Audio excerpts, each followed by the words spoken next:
Muito bem, eu convido a igreja a estarem abrindo as suas Bíblias no Evangelho de Lucas, capítulo 2, verso 8 a 14. Lucas, capítulo 2, do verso 8 a 14.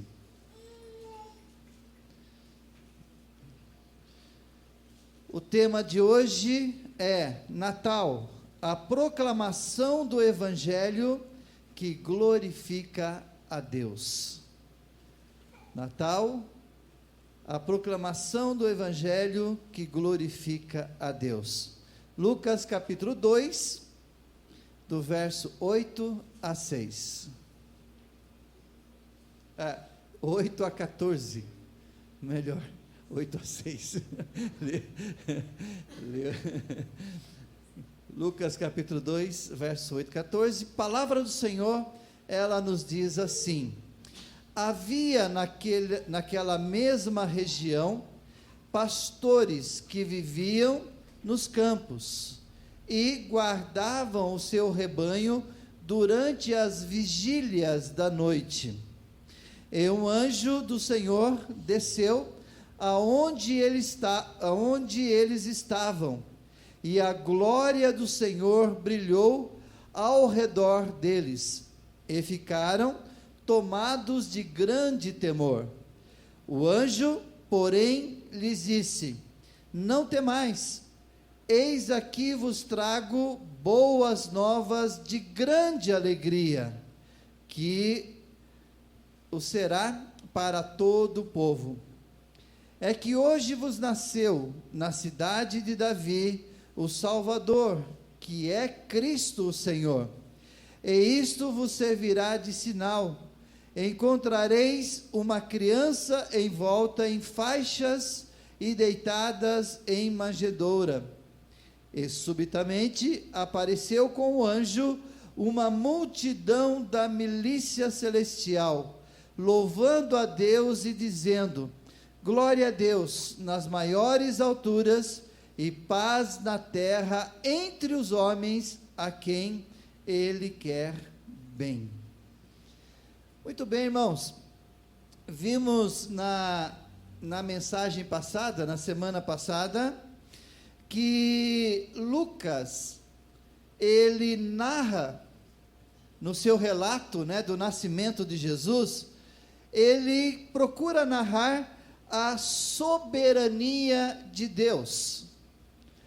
E como Deus, Ele é o autor, Ele é o escritor, e Ele é o Senhor da história.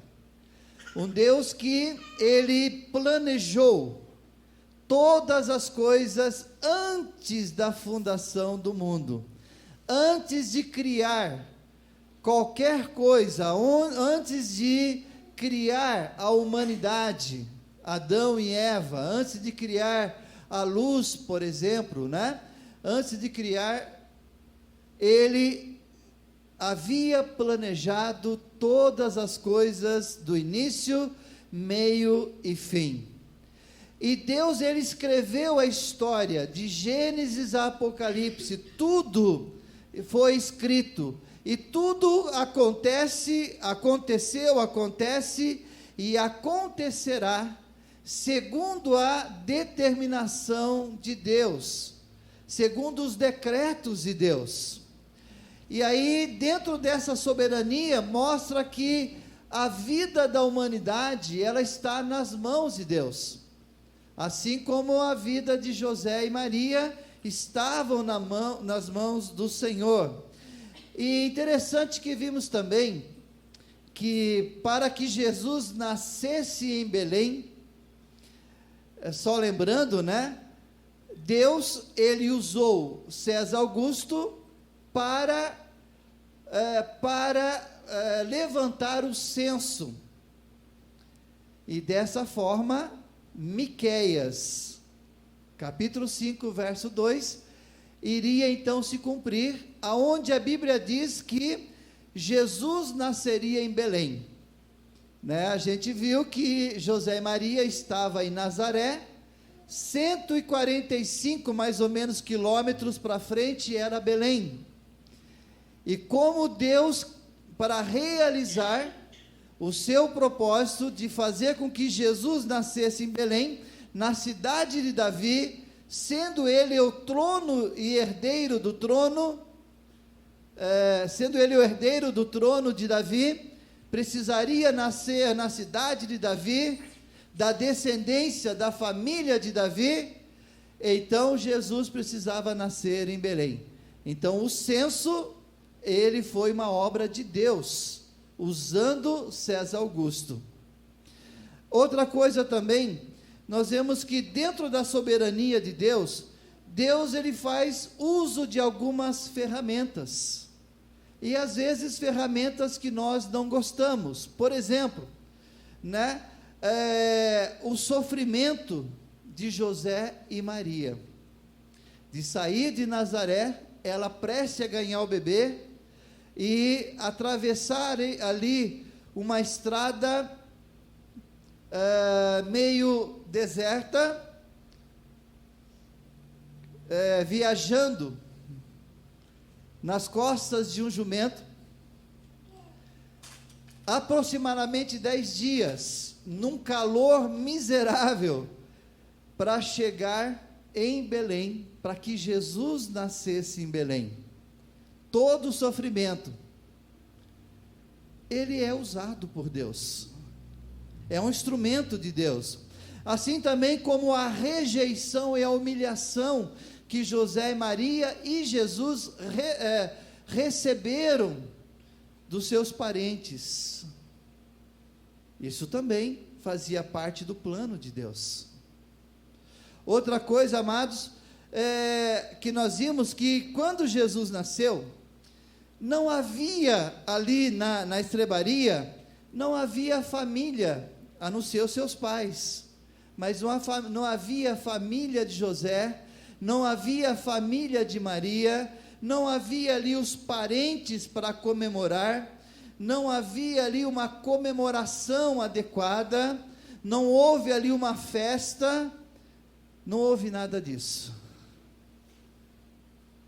Mas o que Lucas ele quer narrar nesse texto é o seguinte, que apesar de lá na estrebaria não haver ali presente, festa, não haver nada disso, mas lá no céu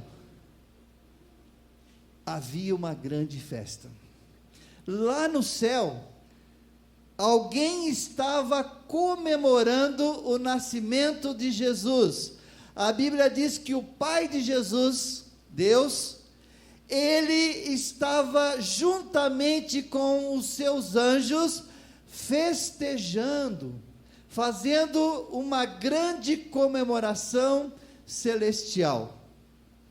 Interessante, amados, que dentro dessa grande festa que o Pai estava organizando, e o Pai organizou uma grande festa de comemoração, para comemorar o nascimento de Jesus, a Bíblia fala que o Pai, totalmente feliz, alegre com o nascimento do seu filho, ele envia até a terra um coral de milhares de anjos. Um coral. Tenta imaginar isso. E juntamente com esse coral, a Bíblia vai dizer que no momento que os anjos começam a cantar, a terra e o céu, eles se unem. Deus se inclina, o céu se inclina na terra, e se torna uma coisa só. A glória de Deus, ela brilha na terra, na região ali onde estavam os pastores, e a Bíblia diz que o show de luzes era maravilhoso.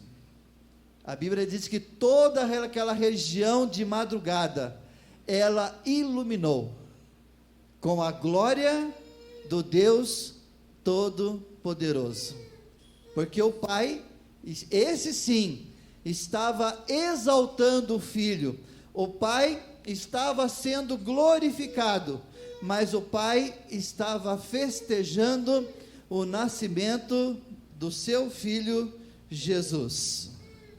Por isso, amados, nessa grande comemoração, dois importantes fatos são narrados por Lucas, que nos ajudam a entender melhor o que significa o Natal. Por isso o tema é Natal, a proclamação do Evangelho que glorifica a Deus. Então, dois fatos importantes. Primeiro, Natal é a festa da proclamação do Evangelho. Repete comigo. Natal é a festa da proclamação do Evangelho. Aí todo mundo pensava que Natal era o quê? Comer, beber, dormir e ganhar presente, né? Mas aí a gente percebe que Deus, nessa grande comemoração, Ele justamente faz isso. Ele vai mostrar que o Natal é a festa da proclamação do Evangelho. Do verso 8 a 12 vai dizer isso. Por quê, amados? Porque a Bíblia, ela vai dizer que nas vigílias da noite, mais ou menos de madrugada ali, os pastores, somente os pastores acordados naquela época, porque eles cuidavam das ovelhas ali de madrugada, e a Bíblia diz que de repente, um anjo aparece, e a outro evangelista vai dizer que seria o anjo Gabriel, ele aparece, e quando ele aparece, o lugar se ilumina em volta dos pastores, para mostrar que os pastores estavam aqui, e toda aquela região, ela se iluminou, e a glória de Deus, ela se fez presente. Agora o céu se une à terra, Deus está presente, aonde Jesus nasceu. Um coral de anjos, ele aparece, louvando e glorificando a Deus, e a Bíblia fala que acontece aqui o chamado Shekinah, que quer dizer a presença e a glória presente de Deus naquele lugar, a ponto dos pastores, eles ficarem atemorizados, com medo, porque havia uma lenda naquela época que dizia que os anjos vinham buscar a alma das pessoas que iam morrer, né? Então, eles ficaram apavorados, e de repente o anjo diz: não fique assustado. Interessante, amados, que nesse momento, verso 10, acontece então a proclamação do Evangelho. E Natal, sem anúncio de Jesus, sem pregar o Evangelho, não é Natal. Comemoração, aonde só tem comida, parentes, presentes, mas não se fala da evangelização, não se prega Evangelho, não é Natal. Porque Natal representa, amados, a proclamação do Evangelho. E no verso 10 vai dizer que aquele anjo Gabriel, quando ele aparece, ele faz a primeira proclamação do Evangelho da parte do anjo. E ele diz: não temas, porque vos trago boas novas. Amados, boas novas quer dizer euangelizo, que quer dizer eu trago para você uma boa notícia da bondade, da graciosidade de Deus Pai. Eu trago para vocês uma boa notícia da salvação trazida por Jesus, das bênçãos messiânicas prometidas e da salvação trazida por Jesus. Eu estou evangelizando para vocês, e não ficam com medo, porque eu estou trazendo uma notícia que mostra como Deus gracioso veio salvar a humanidade, por meio do Messias, por meio do seu Filho Jesus, que acabou de nascer na cidade de Davi. Mas logo em seguida o anjo diz, trago-vos boas novas de grande alegria. E aqui, amados, há uma expressão de exagero. Por que exagero? Porque boas novas quer dizer boas novas de alegria, boas novas de felicidade. Mas quando ele enfatiza boas novas de grande alegria, ele quer justamente destacar esse exagero, para dizer o seguinte: olha, toda boa nova, no sentido de salvação, é uma boa nova de alegria, mas essas boas novas que eu vou trazer, é de grande, mas de grande alegria, de uma mega alegria, porque isso vai acontecer no coração de todos aqueles que receberem Jesus Cristo como Senhor e Salvador. Eis que vos trago algo que vai trazer uma transformação na vida daqueles que reconhecerem o meu Filho, e isso vai fazer com que os corações das pessoas vão se encher de grande alegria. Por isso que Natal tem a ver com essas boas novas.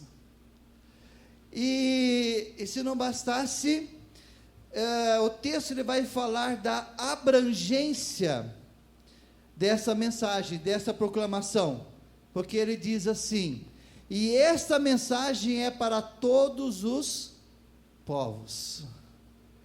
Mas o interessante, amados, que aqui Lucas ele quer enfatizar a bênção de Abraão, lá em Gênesis 12, de 1 a 3, porque a Bíblia diz que quando Deus ele anuncia para Abraão, ele chama Abraão, manda Abraão para uma outra terra, para que naquela terra nascesse o Messias.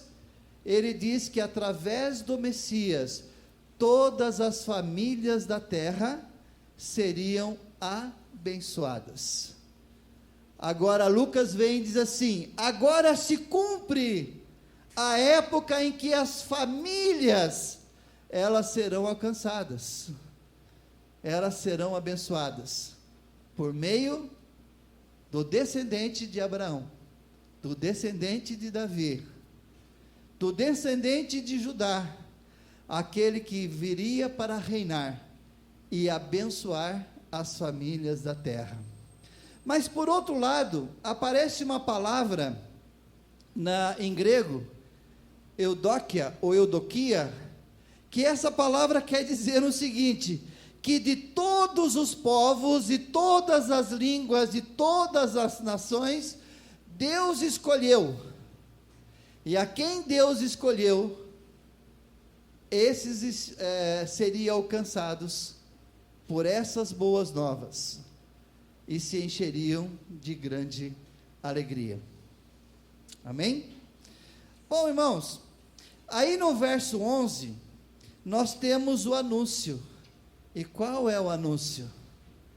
Verso 11 diz assim: é que hoje vos nasceu na cidade de Davi o Salvador, que é Cristo, o Senhor. E esta é a mensagem. Qual é a mensagem? É que hoje vos nasceu quem? Nasceu quem? O Salvador, que é o quê? Quem é esse Salvador? Ele é Cristo, ele é ungido. E ele, que mais que ele é? Senhor. Irmãos, eu vou deixar aí para quinta-feira eu explicar esses 3 títulos, tá? Não vou fazer isso hoje. E o interessante é que ele diz: hoje vos nasceu na casa de Davi o Salvador, que é Cristo o Senhor.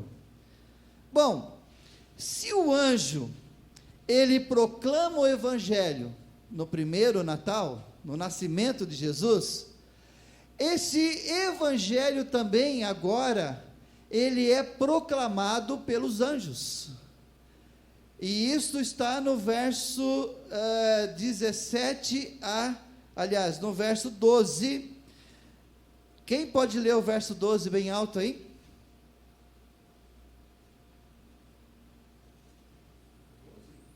Verso 12.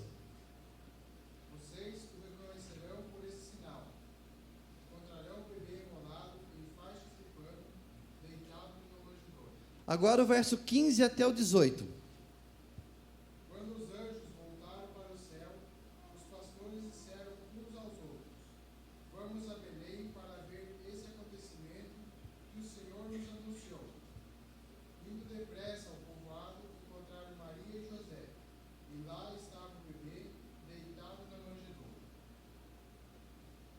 Até o 18? Depois de o verem, os pastores contaram a todos o que o anjo tinha dito a respeito da criança. E todos que ouviram a história dos pastores ficaram admirados. E depois o 19 vai dizer que Maria guardava tudo isso no coração. Irmãos, não só o anjo, ele anuncia o nascimento de Jesus, as boas novas de salvação, de grande alegria para todos os povos. Mas agora, os pastores, eles vão anunciar o evangelho. Irmãos, eu não vou explicar sobre os pastores, porque o tempo não permite. Mas os pastores eram uma classe rejeitada, desprezada, era a pior classe que existia.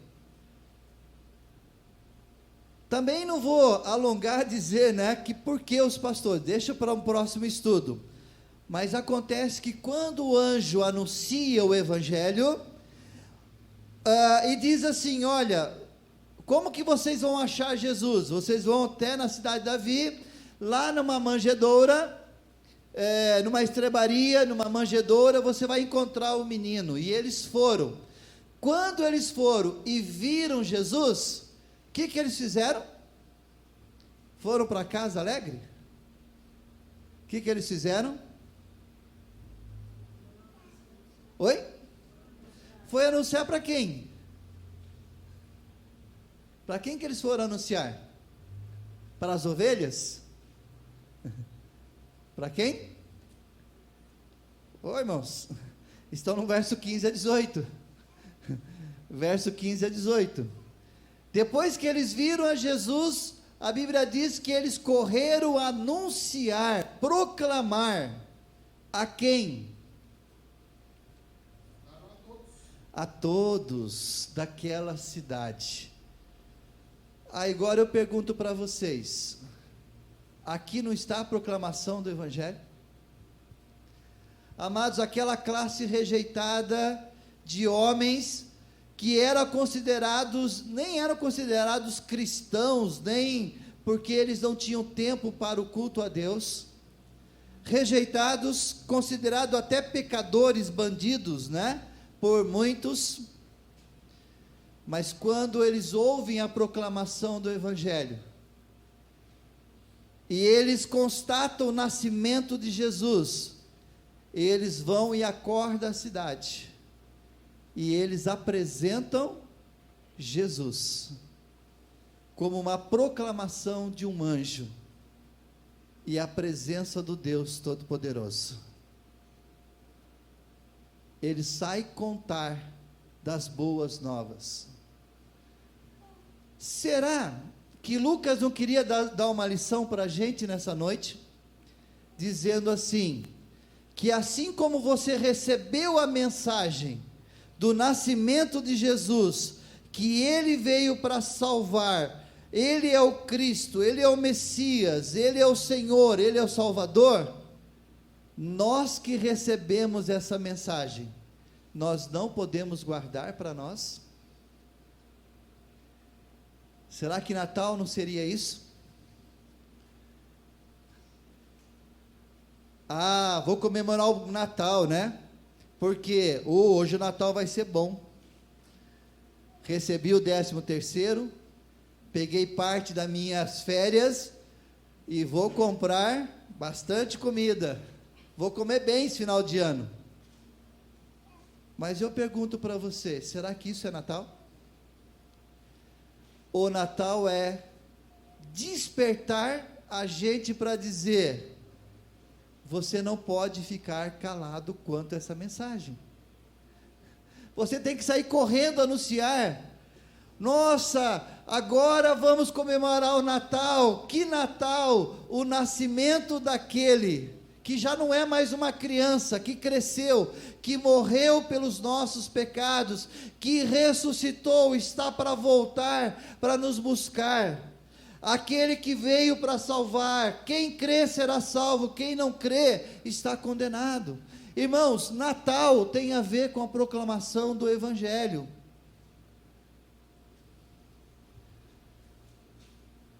Eu sempre digo assim: se uma pessoa tem vergonha de proclamar o Evangelho, se alguém não gosta de sair e falar de Jesus para as pessoas, então não comemore o Natal, por favor.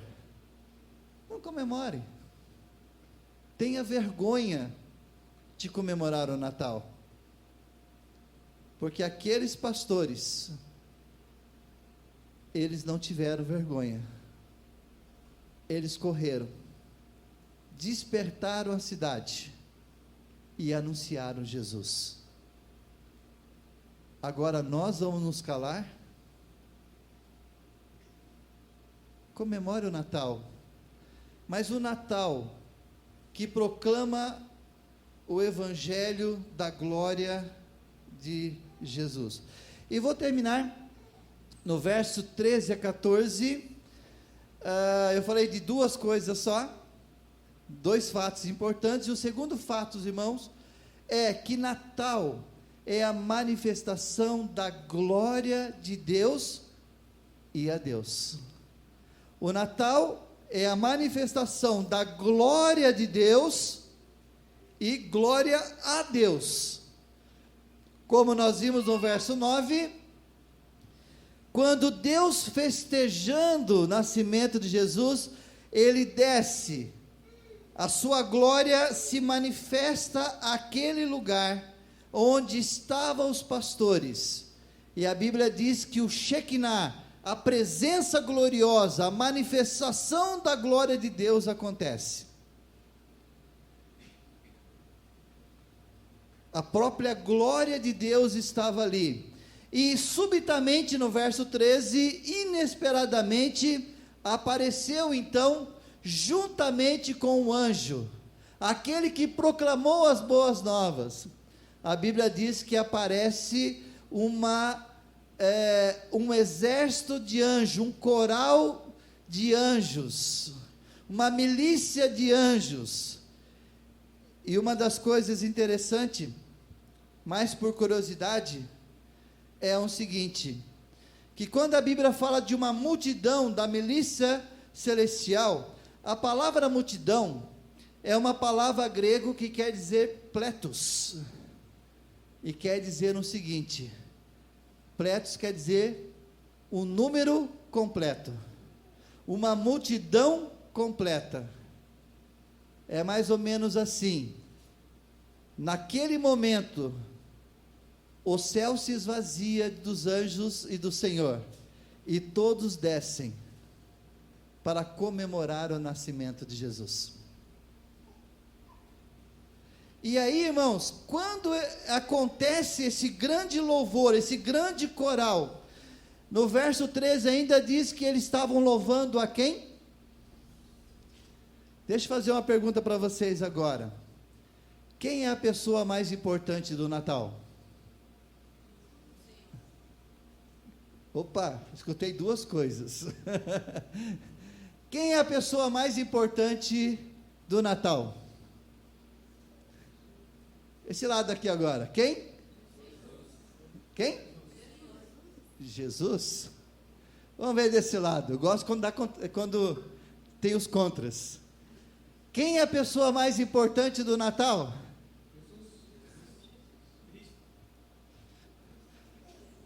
Mas quem é que vai ser glorificado? O Pai. Você vai parar de pensar nisso? Que muitas vezes, uma vez eu fiz um estudo para os meus alunos dizendo assim, que nós os cristãos muitas vezes pecamos. Sabe como pecamos? Porque às vezes na igreja, as nossas músicas, elas falam de Jesus, ela é cristocêntrica, amém, glória a Deus por isso. Mas parece que os cristãos de hoje, eles cresceram que a honra e a glória não é a Jesus. A quem é? A Deus. E parece que hoje nós tiramos Deus da igreja para colocar o Filho, né? E aí toda honra, toda glória é o Filho, parece, é o Filho que é exaltado, é o Filho que é louvado, mas a honra ao Pai, que é Ele, toda honra e toda glória é esquecida. E às vezes as igrejas evangélicas, elas pecam, porque elas tiram Deus de dentro da igreja, e falam, seja bem-vindo Jesus, você é o cara, você é o Senhor. E tem uma música que eu gosto, né? Um cântico que diz, Jesus é a pessoa mais importante desse lugar. Espera aí, Ele é o Filho. Quem é a pessoa mais importante desse lugar? É o Pai, juntamente com o Filho. E quando esse anjo, esse coral, ele estava glorificando a quem? A criança? Amados, porque toda honra e toda glória é dado àquele que enviou o seu Filho. Quem planejou a salvação, enviou o Filho. Então, quando os anjos, eles louvam, eles proclamam, eles vão dizer assim, quando eles estão louvando, exaltando e prestando honras a Deus, o Pai, Ele traz todo o louvor, toda a adoração, toda a honra ao Pai. Por quê?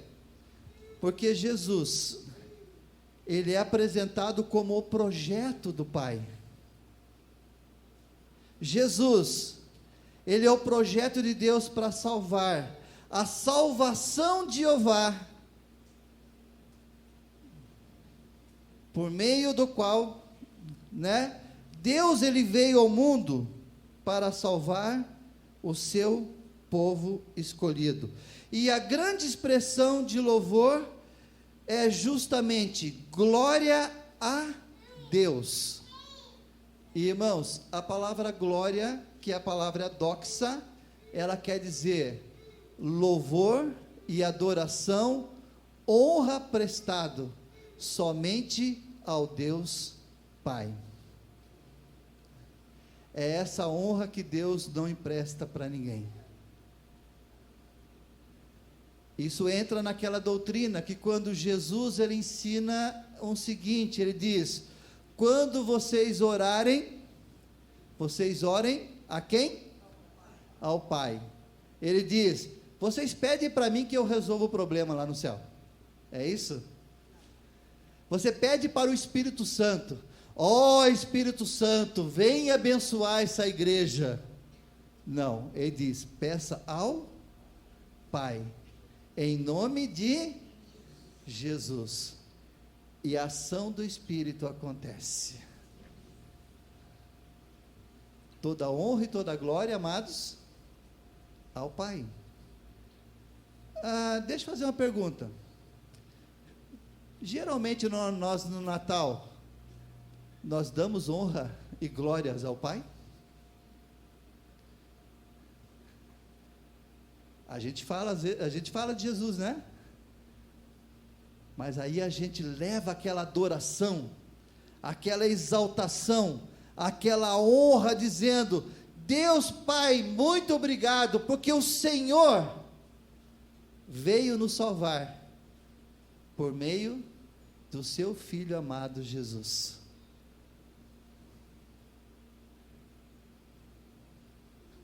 E aí, irmãos, interessante que esta glória, ele diz, glória a Deus nas maiores alturas, lá no extremo céu, começa a glória ao Pai, ao Deus Todo-Poderoso, pelo nascimento de Jesus, que veio para nos salvar. E por último, e ele fala, primeiro, glória a Deus, e depois, paz na terra. Eu não vou falar dessa paz, deixar para falar quinta-feira, mas paz na terra, entre os homens, a quem Deus quer bem. A palavra Eudóquia novamente quer dizer, a quem Deus escolheu. Glória a Deus, na terra é a paz, por meio da salvação que Jesus veio trazer. Por isso, irmãos, eu convido a todos agora a se colocarem em pé, e vamos começar a fazer a coisa certa. Vamos começar glorificando ao Deus Pai, por Ele ter enviado Jesus. Vamos fazer isso? Vamos estar orando nesse sentido? Será que eu posso pedir para o Carlos orar? Gabriela? Pode ser? Pode orar? Não? Então, ok, não tem problema. Então, vamos estar orando ao Senhor. Vou pedir para o Marcelo, então, fazer uma oração, glorificando o Pai, por Ele ter enviado Jesus, para ser o nosso Senhor e Salvador.